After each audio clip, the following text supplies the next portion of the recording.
John the Cenobite. A brother lived in a cenobium, and he was a very vigorous ascetic. Some brothers who had heard about him in Sketes came to see him. They entered the place where he was working. He greeted them and, turning around, went back to his work. When they saw what he was doing, the brethren said to him, "John, who clothed you in the habit? Who made you a monk? Have you not been taught to take the sheepskin from the brothers and say to them, 'Let us pray,' or perhaps sit down?" He said to them, "John the sinner has no time to attend to that." Isidore the priest. It was said of Abba Isidore, priest of Sketes, that when anyone had a brother who was sick, or careless, or irritable, and wanted to send him away, he said, "Bring him here to me." Then he took charge of him, and by his long-suffering he cured him. A brother asked him, "Why are the demons so frightened of you?" The old man said to him, "Because I have practiced asceticism since the day I became a monk, and not allowed anger to reach my lips." He also said that for 40 years he had been tempted to sin in thought, but that he had never consented either to covetousness or to anger. He also said, "When I was younger and remained in my cell, I set no limit to prayer. The night was for me as much the time of prayer as the day." Abba Pimin used to say this about Abba Isidore. Every night he plaited a bundle of palms, and the brethren pleaded with him, saying, "Rest a little, for you are getting old." But he said to them, "Even if Isidore were burned, and his ashes thrown to the winds, I would not allow myself any relaxation, because the Son of God came here for our sake." The same Abba said concerning Abba Isidore, that his thoughts said to him, "You are a great man." He said to them, "Am I to be compared with Abba Antony? Am I become like Abba Pambo? Or like the other fathers who pleased God?" When he said this, he was at peace. When the demons who are at war with men tried to make him afraid, suggesting that after all this he would still go to hell, he replied, "Even if I am sent there, I shall find you beneath me." Abba Isidore said, "One day I went to the marketplace to sell some small goods. When I saw anger approaching me, I left the things and fled." Abba Isidore went one day to see Abba Theophilus, Archbishop of Alexandria, and when he returned to Sketes, the brethren asked him, "What is going on in the city?" But he said to them, "Truly, brothers, I did not see the face of anyone there except that of the Archbishop." Hearing this, they were very anxious and said to him, "Has there been a disaster there, then, Abba?" He said, "Not at all, but the thought of looking at anyone did not get the better of me." At these words they were filled with admiration and strengthened in their intention of guarding the eyes from all distraction. The same Abba Isidore said, "It is the wisdom of the saints to recognize the will of God. Indeed, in obeying the truth, man surpasses everything else, for he is the image and likeness of God. Of all evil suggestions, the most terrible is that of following one's own heart, that is to say, one's own thought, and not the law of God. A man who does this will be afflicted later on, because he has not recognized the mystery, and he has not found the way of the saints, in order to work in it. For now is the time to labor for the Lord, for salvation is found in the day of affliction, for it is written, 'By your endurance you will gain your lives.'" Abba Pimin also said about Abba Isidore that wherever he addressed the brothers in church, he said only one thing, "Forgive me, your brother, so that you also may be forgiven." Isidore of Pelusia. Abba Isidore of Pelusia said, "To live without speaking is better than to speak without living. For the former who lives rightly does good even by his silence, but the latter does no good even when he speaks. When words and life correspond to one another, they are together the whole of philosophy. The same Abba said, "Prize the virtues, and do not be the slave of glory, for the former are immortal, while the latter soon fades." He also said, "Many desire virtue, but fear to go forward in the way that leads to it, while others consider that virtue does not even exist. So it is necessary to persuade the former to give up their sloth and teach the others what virtue really is." He also said, "Vice takes men away from God and separates them from one another. So we must turn from it quickly and pursue virtue, which leads to God and unites us with one another." Now, the definition of virtue and of philosophy is simplicity with prudence. He also said, "The heights of humility are great, and so are the depths of boasting. I advise you to attend to the first, and not to fall into the second." He also said, "The desire for possessions is dangerous and terrible, knowing no satiety. It drives the soul, which it controls, to the heights of evil. Therefore let us drive it away vigorously from the beginning, for once it has become master, it cannot be overcome." Isaac, priest of the cells. One day they came to make Abba Isaac a priest. Hearing this, he ran away to Egypt. He went into a field and hid himself in the midst of the hay. So the clergy went after him in pursuit. Reaching the same field, they stopped there to rest a little, for it was night. They unharnessed the ass to let it graze.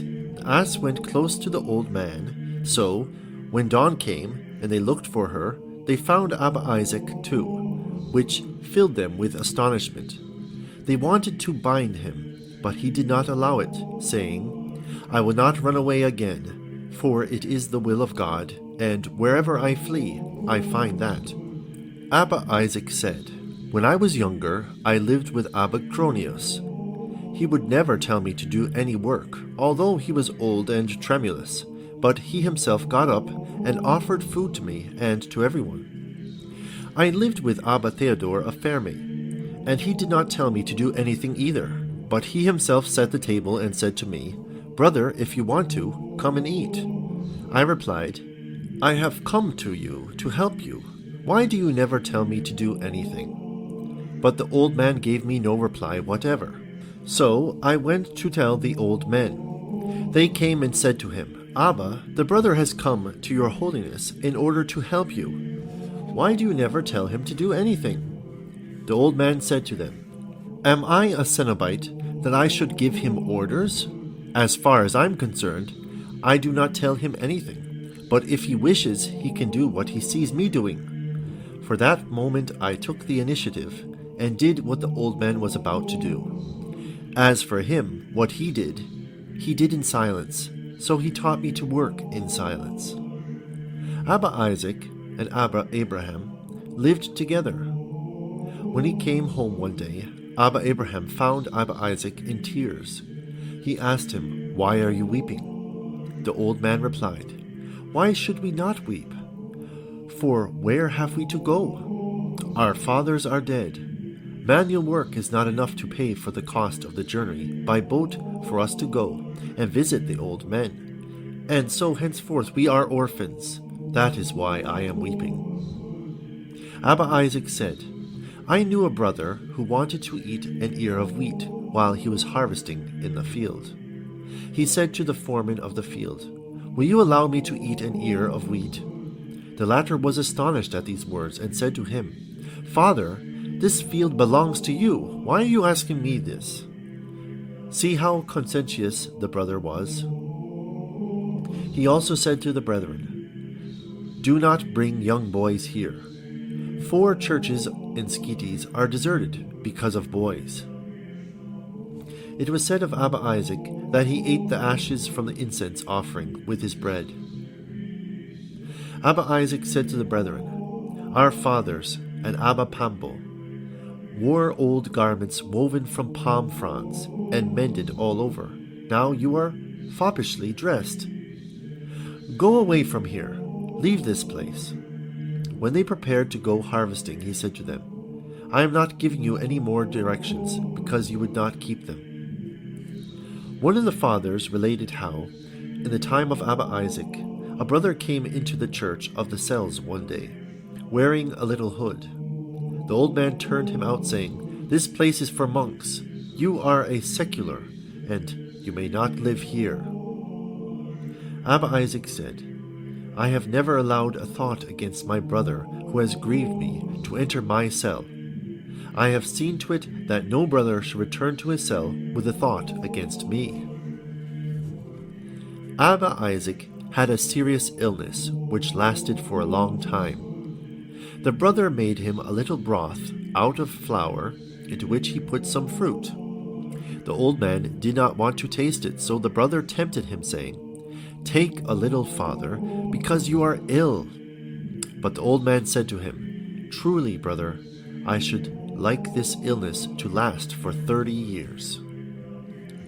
Concerning Abba Isaac, it was said that when he was at the point of death, the old men gathered round him, saying, "What shall we do without you?" He said to them, "See how I have walked before you. If you want to follow me and keep the commandments of God, God will send you his grace and will protect this place. But if you do not keep his commandments, you cannot remain in this place. We ourselves, when our fathers were at the point of dying, were full of grief. But, keeping the Lord's commandments and their admonitions, we have held fast as though they were still with us. Do the same in your turn, and you will be saved." Abba Isaac said that Abba Pambo used to say, "The monk's garment should be such that he could throw it out of his cell for 3 days, and no one would take it." Joseph of Panaphysis. Some fathers went to Panaphysis to see Abba Joseph and ask him what kind of reception they should give to the brethren to whom they gave lodging, whether they ought to mix with them and speak freely with them. Before they asked him, the old man said to his disciple, "Consider what I am going to do today, and remain still." Then the old man put 2 mats, one on his right and one on his left, and said, "Sit down." Then he went inside his cell and put on beggar's garments. Then he came out again and walked in between them. After this he went back to put on his own clothes again. Coming out once more, he sat down between them. They were astonished at the things he did. So he said to them, "Have you considered what I have done?" They replied that they had. "Was I changed by those contemptible garments?" They said, "No." Then he said to them, "I remained the same. Then, in both sets of clothes, the former did not change me, and the latter have not done me harm. This is how we ought to behave when we receive visiting brethren, according to the gospel which says, 'Render to Caesar the things which are Caesar's, and to God the things which are God's.' So, when brothers come, let us receive them and speak freely with them. On the other hand, when we are alone, we ought to weep, in order that we may persevere." At these words the visitors were filled with astonishment, because he had answered what they had in their hearts, even before they had asked him, and they gave glory to God. Abba Pimin said to Abba Joseph, "Tell me how to become a monk." He said, "If you want to find rest here below, and hereafter, in all circumstances say, 'Who am I?' and do not judge anyone." The same Abba asked Abba Joseph another question, saying, "What should I do when the passions attack me? Should I resist them or let them enter?" The old man said to him, "Let them enter and fight against them." So he returned to Sketes, where he remained. Now someone from Thebes came to Sketes and said to the brethren, "I asked Abba Joseph if I ought to resist the passions when they approach, or let them enter, and he replied, I ought not to allow them the smallest entry, but cut them off immediately. When Abba Pimin learned that Abba Joseph had spoken to the brother from Thebes in this way, he got up and went to see him at Panaphysis, and said, Abba, I consulted you about my thoughts, and you have said one thing to me, and another to the Theban. The old man said to him, Do you not know that I love you? He said, Yes. And did you not say to me, Speak to me as you speak to yourself? That is right. Then the old man said, Truly, if the passions enter you, and you fight them, you become stronger. I spoke to you as to myself. But there are others who cannot profit in this way if the passions approach them, and so they must cut them off immediately. A brother asked Abba Joseph, saying, What should I do, for I do not have the strength to bear evil, nor to work for charity's sake? The old man said to him, If you cannot do any of these things, at least guard your conscience from all evil with regard to your neighbor, and you will be saved. One of the brethren related this. One day I went to Lower Heracleopolis to see Abba Joseph. Now in the monastery there was a very good mulberry tree. At early dawn he said to me, Go and eat. But as it was Friday, I did not go because of the fast. So I asked him, For God's sake, explain this to me. Here you are saying to me, Go and eat, but I did not go because of the fast. I blushed for shame, thinking of your command. I asked myself, what was the old man's intention in saying that? And I wondered if I ought to have done it, since he told it to me. At the beginning, the fathers do not speak to the brothers as they ought to do, but rather in an ambiguous manner. And if they see that they do what is right, then they no longer speak like that, but tell them the truth when they know they are obedient in all things. Abba Joseph said to Abba Lot, You cannot be a monk unless you become like a consuming fire. Abba Lot went to see Abba Joseph and said to him, Abba, as far as I can, I say my little office, I fast a little, I pray and meditate, I live in peace, and as far as I can, I purify my thoughts. What else can I do? Then the old man stood up and stretched his hands towards heaven. His fingers became like 10 lamps of fire, and he said to him, If you will, you can become all flame. A brother asked Abba Joseph this, I want to leave the monastery and live as a solitary. The old man said to him, Go wherever you find your soul is most at peace, and stay there without blame. The brother said to him, But I am at peace both in the monastery and in the solitary life. Will you tell me what to do?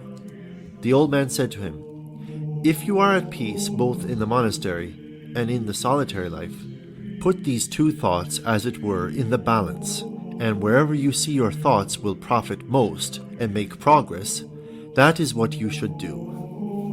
One of the old men joined one of his companions and went with him to visit Abba Joseph. He said to him, Tell your disciple to saddle the ass. The other replied, Call him, and he will do whatever you want. What is his name? I do not know. How long has he been with you, and you do not know his name? He replied, For 2 years. The other said, If in 2 years you have not learnt your disciple's name, do I need to know it for a single day? Some brothers happened one day to meet at Abba Joseph's cell. While they were sitting there questioning him, he became cheerful, and filled with happiness he said to them, I am a king today, for I reign over the passions. It was said of Abba Joseph of Panaphysis that when he was at the point of death, while some old men were seated round him, he looked towards the window and saw the devil sitting close to it. Then calling his disciple, he said to him, Bring my stick, for there is one there who thinks I am getting old and have no more strength against him. As he gripped his stick, the old men saw that the devil fled through the window like a dog and disappeared from sight. James. Abba James said, It is better to receive hospitality than to offer it. He warned anyone who receives praise to think of his sins and realize that he does not deserve what has been said of him. He also said, "Just as a lamp lights up a dark room, so the fear of God, when it penetrates the heart of a man, illuminates him, teaching him all the virtues and commandments of God." He also said, "We do not need words only, for at the present time there are many words among men, but we need works, for this is what is required, not words which do not bear fruit." Irax. A brother questioned Abba Irax, saying, "Give me a word. How can I be saved?" The old man said to him, "Sit in your cell, and if you are hungry, eat. If you are thirsty, drink. Only do not speak evil of anyone, and you will be saved." He also said, "I have never uttered or wished to hear a worldly remark." John the Eunuch. In his youth, Abba John the Eunuch questioned an old man, "How have you been able to carry out the work of God in peace? For we cannot do it, not even with labor." The old man said, "We are able to do it, because we considered the work of God to be primary, and bodily needs to be subsidiary. But you hold bodily necessities to be primary, and the work of God to be secondary. That is why you labor, and that is why the Savior said to the disciples, 'Seek first the kingdom and his righteousness, and all these things shall be yours as well.'" Abba John said, "Our father Abba Anthony said he had never put his own personal advantage before the good of a brother."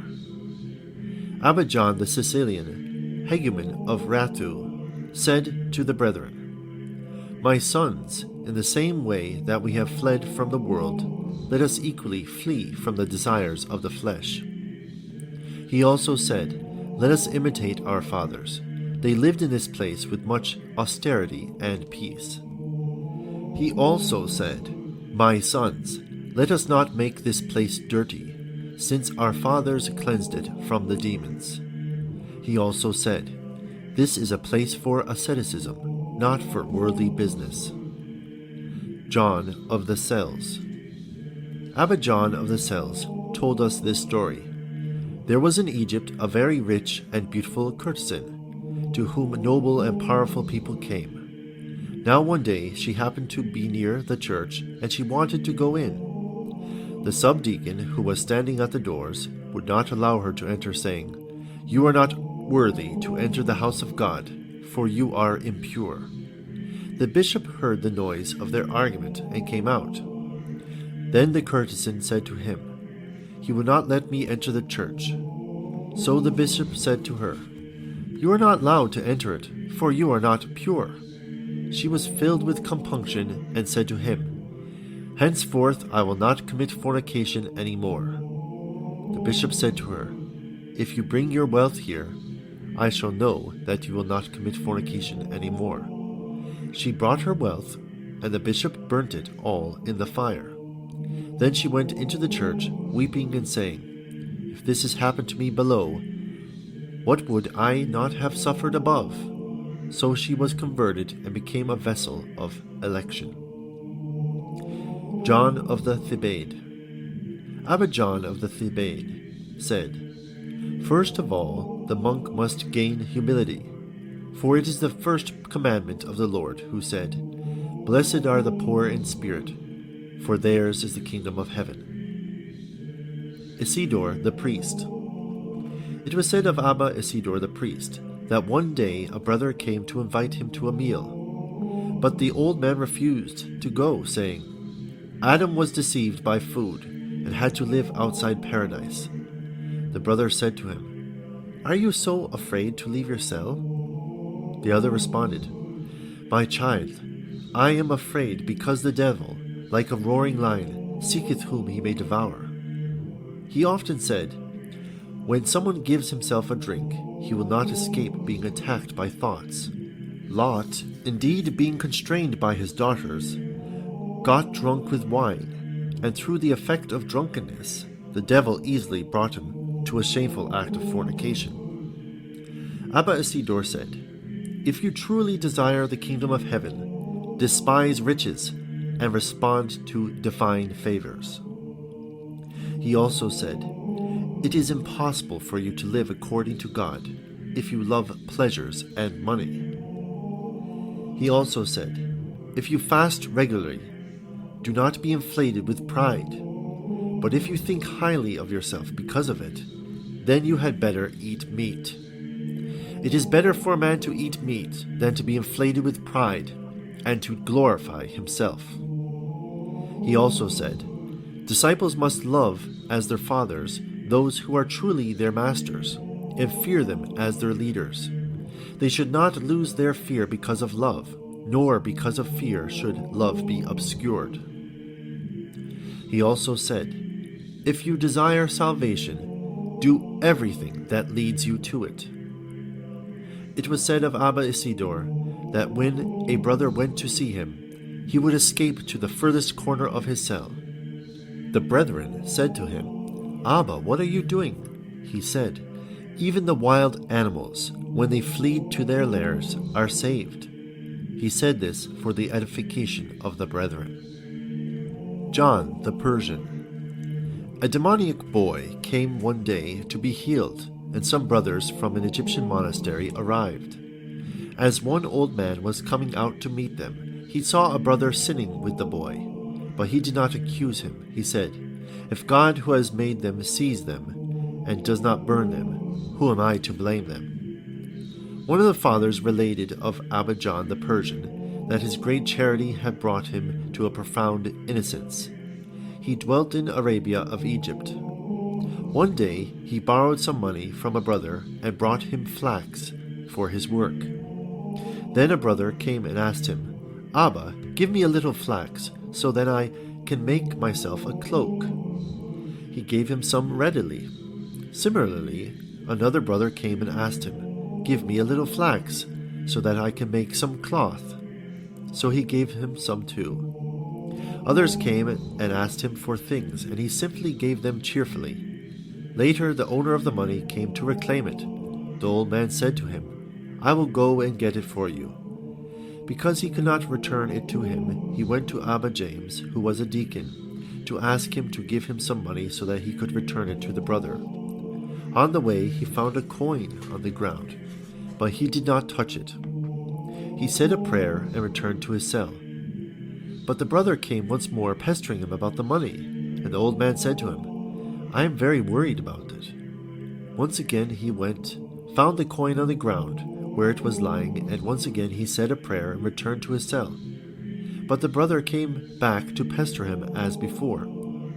The old man said to him, "This time I will certainly bring it to you." Once again he got up and went to the place where the coin lay on the ground. He said a prayer and went to tell Abba James, "Abba, as I was coming here, I found this coin on the road. Please make it known in the neighborhood in case someone has lost it, and if its owner is found, give it to him." So the old man went and asked about it for 3 days, but no one who had lost a piece of money came. Then the old man said to Abba James, "Then, if no one has lost it, give it to this brother, for I owe it him. As I was coming to ask you for alms in order to give him his due, I found it." The old man was astonished that, having a debt and finding that piece, he had not picked it up at once and given it to him.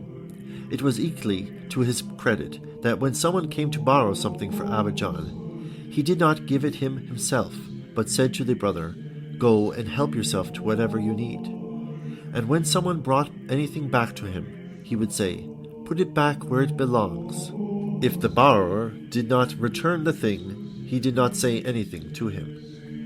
It was said of Abba John the Persian that when some evildoers came to him, he took a basin and wanted to wash their feet, but they were filled with confusion and began to do penance.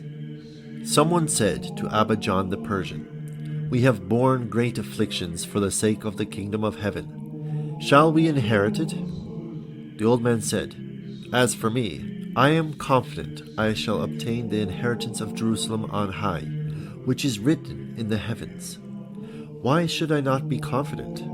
I have been hospitable like Abraham, meek like Moses, holy like Aaron, patient like Job, humble like David, a hermit like John, filled with compunction like Jeremiah, a master like Paul, full of faith like Peter, wise like Solomon.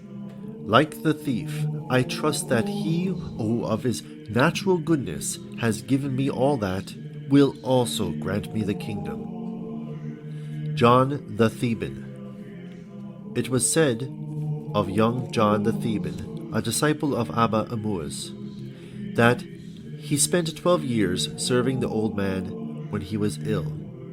He stayed sitting with him on his mat, but the old man did not pay much attention to him, so much so that though he worked very hard for him, never did he say to him, "Salvation be yours."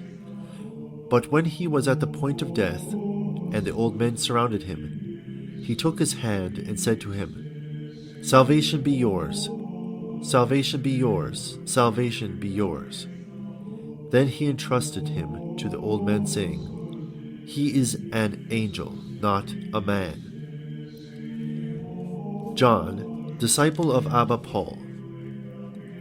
It was said of Abba John, the disciple of Abba Paul, that his obedience was very great. Now there were some tombs thereabouts where a hyena lived. The old man saw some dung in the place, and told John to go and fetch it. He said, "What shall I do about the hyena, Abba?" The old man said to him jokingly, "If she sets upon you, tie her up and bring her here." So in the evening the brother went there, and lo, the hyena fell upon him. According to the old man's instruction, he rushed to catch her, but the hyena ran away.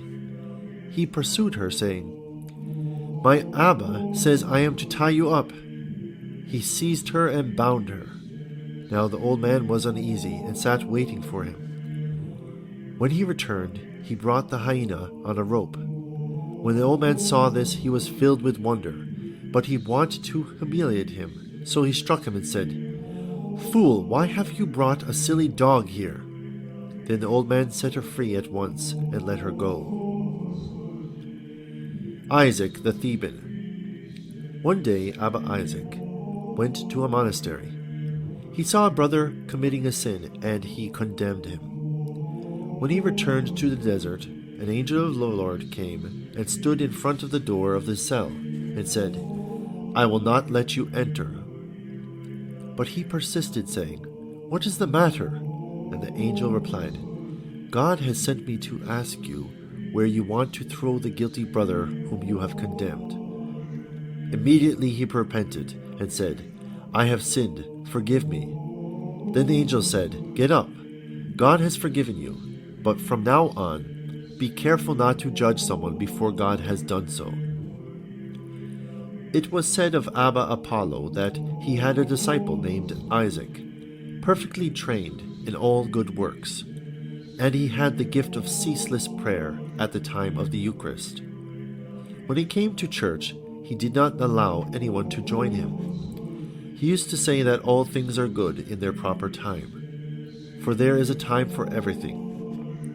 As soon as the synaxis was concluded, he fled as though pursued by fire and hurried back to his cell.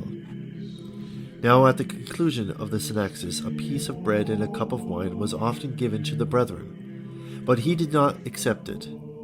Not that he wanted to refuse the agape of the brethren, but because he wished to preserve the ceaseless prayer of the service. Now it happened that he fell ill. When they heard of it, the brethren came to visit him. Sitting beside them, they asked him, "Abba Isaac, why do you flee from the brethren at the end of the service?" He said to them, "I am not fleeing from the brethren, but from the wicked ruse of the demons. When someone is holding a lighted lamp, if he lingers in the open air, the lamp goes out because of the wind. We are the same, if, when we are illuminated by the Holy Eucharist, we linger outside our cell, our spirit is darkened." Such was the way of life of the holy Abba Isaac. Joseph of Thebes. Abba Joseph the Theban said, 3 works are approved in the eyes of the Lord: when a man is ill and temptations fall upon him, if he welcomes them with gratitude; secondly, when someone carries out all his works purely in the presence of God, having no regard for anything human; in the third place, when someone remains in submission to a spiritual father in complete renunciation of his own will. This last will gain a lofty crown indeed. As for me, I have chosen illness. Hilarion. From Palestine, Abba Hilarion went to the mountain to Abba Anthony. Abba Anthony said to him, "You are welcome, torch which awakens the day." Abba Hilarion said, "Peace to you, pillar of light, giving light to the world."